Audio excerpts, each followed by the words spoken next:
Alô, meu povo, muito bom dia. Estamos começando aqui na Rádio Gazeta o nosso show de saúde, TDAH. Olha, ontem começamos a conversar com a doutora Luciana Brites, ela que é psicopedagoga. O tema é TDAH, transtorno do déficit de atenção e hiperatividade. Doutora Luciana, mais uma vez, seja bem-vinda à Rádio Gazeta. Bom dia. Oi, Jô, bom dia a você e a todos os ouvintes. Obrigada aí pela oportunidade. Então, a gente está falando desse tema tão importante. É verdade. A satisfação é sempre nossa, doutora.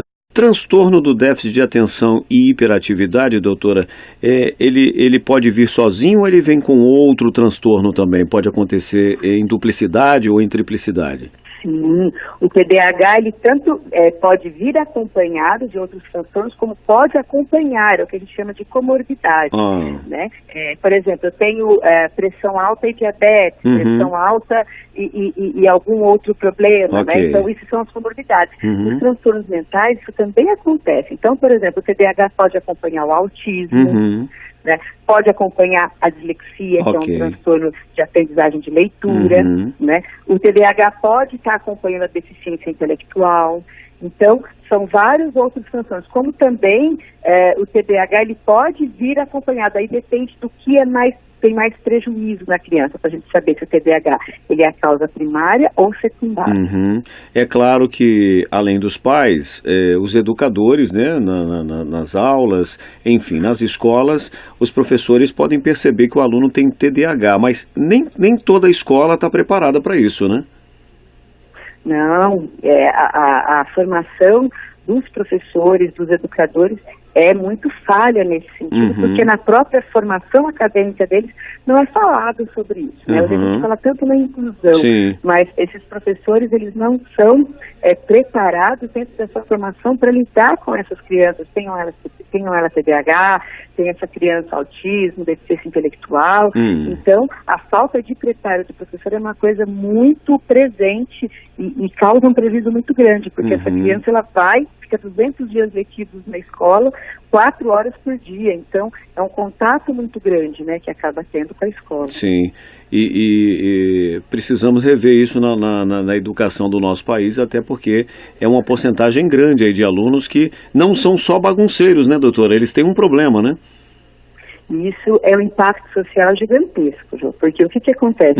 Essa criança, ela vai para a escola, às vezes por conta desse transtorno, ela não consegue aprender, ela não consegue aprender a ler, escrever. O que vai acontecer? Ela vai evadir, e aí ela evadindo do sistema escolar, principalmente na época da adolescência, a gente já sabe que pode acontecer, né? Envolvimento com tráfico de droga, envolvimento com transtornos aí de conduta. Então, é um quadro que ele vai além da questão educacional, ele permeia a questão social, por isso a gente tem que ter uma atenção muito grande com relação a esses transtornos de desenvolvimento. É verdade. Claro que, como a senhora está falando, pessoas com TDAH correm mais riscos por causa da desatenção, de sofrer acidentes. Na adolescência pode prejudicar o convívio social por conflitos corriqueiros e eles não são entendidos, podem cair no mundo das drogas, enfim, é uma série de fatores sociais que pode desencadear, é isso, né? Com certeza. A gente já sabe, por exemplo, que os adultos com TDAH, e aí a gente vai entrando numa escala maior, né? Adultos com TDAH têm mais dificuldade para parar no emprego, para terminar a faculdade. Esses adolescentes, eles têm mais risco de se envolver com droga, com gravidez precoce, porque eles têm essa dificuldade de parar e pensar, eles são super impulsivos, né? Falamos aqui do que falamos das causas. Tratamento, doutora. Como é feito o diagnóstico, primeiramente? Existem exames que podem ser feitos? Tem tratamento? É medicamentoso? Como é que é feito isso? O tratamento, bom, primeiro o diagnóstico, ele é feito pelo médico, né? E é muito importante terem relatórios, terem avaliações significativas para isso, né? Para o TDAH. E o tratamento, ele é medicamentoso e também ele é tratamento multidisciplinar, com psicólogo, para trabalhar a parte comportamental. Também a psicopedagógica, se tiver problemas escolares, né?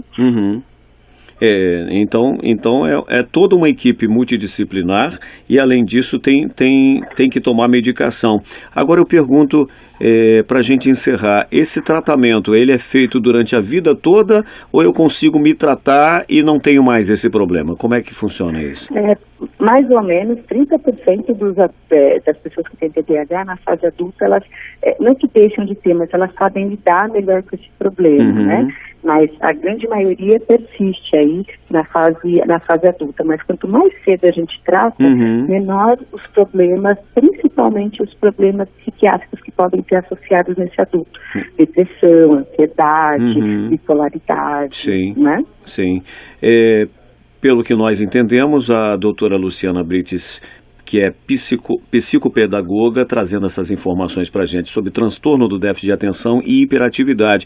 Então, eu gostaria, para encerrar, doutora, a senhora falou que quanto mais cedo diagnosticarmos, é melhor para a gente fazer esse tratamento. Então, para os pais e responsáveis que estão nos ouvindo, que perceberam que de repente seu filho é muito agitado, que está passando além da conta, da animação, da alegria da criança, que é costumeira, que é normal, né? Mas se você sentiu que o seu filho é um pouquinho mais agitado do que o normal e isso está sendo prejudicial ao seu filho, o que esses pais devem fazer? Por favor. Bom, eles têm que procurar um profissional, né? De preferência um neurologista infantil, um psiquiatra infantil, um psicólogo que entenda de desenvolvimento infantil, porque tem vários tipos de psicólogos, né? Então a gente tem que procurar um psicólogo que entenda também essas questões, um psicopedagogo, porque daí ele pode estar encaminhando para o médico, encaminhando para um profissional, enfim, para estar podendo fazer esse diagnóstico. Então, tanto o médico, o neuropediatra, o psiquiatra, o psicólogo, né, o psicopedagogo, o fono, todos esses profissionais, é interessante o pai procurar, porque no Brasil a gente tem uma carência muito grande. Às vezes na cidade não tem um médico, mas tem um psicólogo que conhece o médico. Então é muito importante essa correlação, mas procurar alguém que entenda do transtorno para tomar aí as devidas providências. E entender também, né, doutora, e nós enquanto educadores, entender que meu filho, ele não é bagunceiro porque ele quer ser bagunceiro, porque ele tem um problema e ele precisa tratar esse problema, não é isso? Sim, com certeza. A gente tem que entender o porquê das coisas, porque daí você muda toda a abordagem com a criança.